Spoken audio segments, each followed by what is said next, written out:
आज 3 मार्च आहे, म्हणजेच जागतिक महिला दिवस.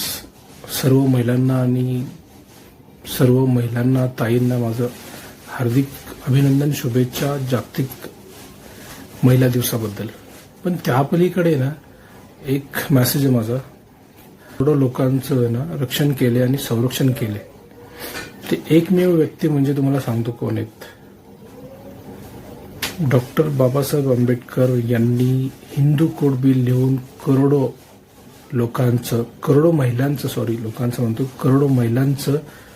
रक्षण केलं आणि संरक्षण केलं. ऍक्च्युली खरोखरी डॉक्टर बाबासाहेब आंबेडकर यांनी हिंदू कोड बिल लिहून करोडो महिलांचं रक्षण केलं, संरक्षण केलं. म्हणून हा दिवस म्हणजे महिला दिवस, जागतिक महिला दिवस म्हणतात त्याला खरोखरी. पण काही महिलांनी डॉक्टर बाबासाहेब आंबेडकरांचे उपकार विसरले. तर माझा असा रिक्वेस्ट आहे की महिला दिवस म्हणजे